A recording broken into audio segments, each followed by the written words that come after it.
3월 24일 월요일 아침 송은재TV 시작합니다.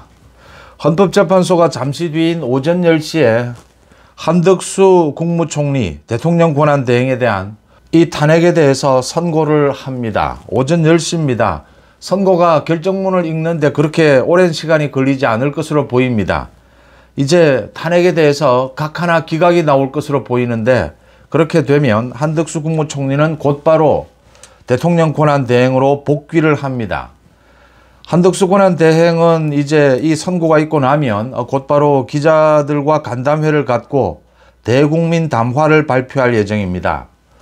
오늘 이 한덕수 국무총리에 대한 탄핵 심판 선고, 이 결정문에 관심이 쏠리는 것은 탄핵이나 각하가 나올 것인데, 쟁점이 두 가지입니다. 크게는 이 각하가 나왔을 경우에 국회에서 권한대행에 대해서 탄핵을 한 의결정족수입니다.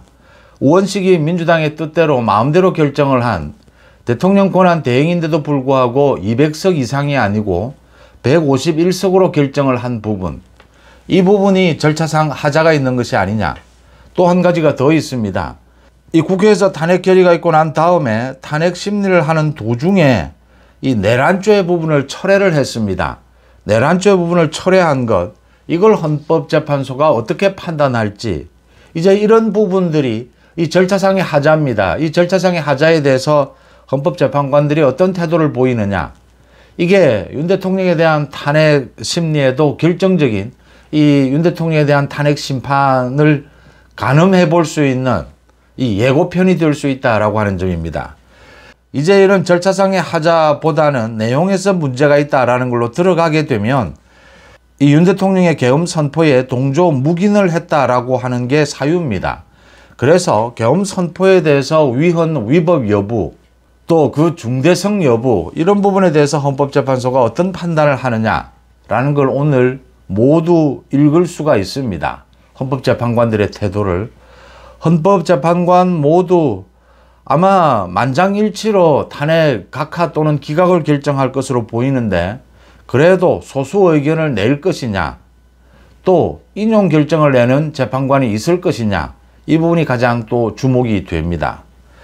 이제 탄핵 각하나 기각 결정이 있고 나면 한덕수 국무총리는 대통령 권한대행으로 바로 복귀를 해서 이 기자들 간담회를 갖고 난 다음에 업무 보고를 받고 곧바로 대국민 담화를 발표할 계획입니다. 한덕수 권한대행이 대국민 담화를 통해서 어떤 내용을 밝히게 될지, 그러니까 헌법재판소에서 비상계엄에 대한 첫 탄핵 심판입니다.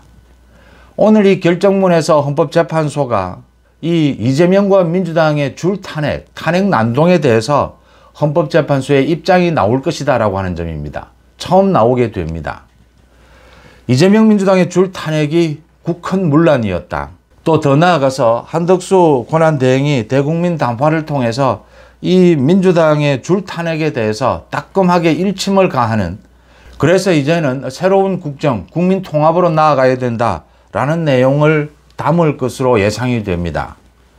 오늘 이 한덕수 권한대행에 대한 탄핵 선고와 헌법재판소의 탄핵 선고와 이제 직무에 복귀한 한덕수 권한대행의 대국민 담화에 담길 이재명과 민주당의 저 줄 탄핵 난동, 저 부분에 대한 입장 발표가 앞으로 수요일 있게 될 이재명의 선거법 위반 재판 2심 선고입니다. 또 잘하면 금요일 윤 대통령의 탄핵 심판 선고, 아니면 4월 초에 있을, 여기에도 영향을 미칠 수밖에 없고 국민 여론도 크게 출렁일 수밖에 없다라고 하는 점에서 주목을 받고 있습니다. 한덕수 대통령 권한대행과 윤석열 대통령이 직무에 복귀를 하고, 이재명은 선거법 2심 재판에서 피선거권이 박탈되는 이 유죄 판결이 나와서 이제 국정이 바로 서야 되는 그런 계기가 되지 않겠느냐.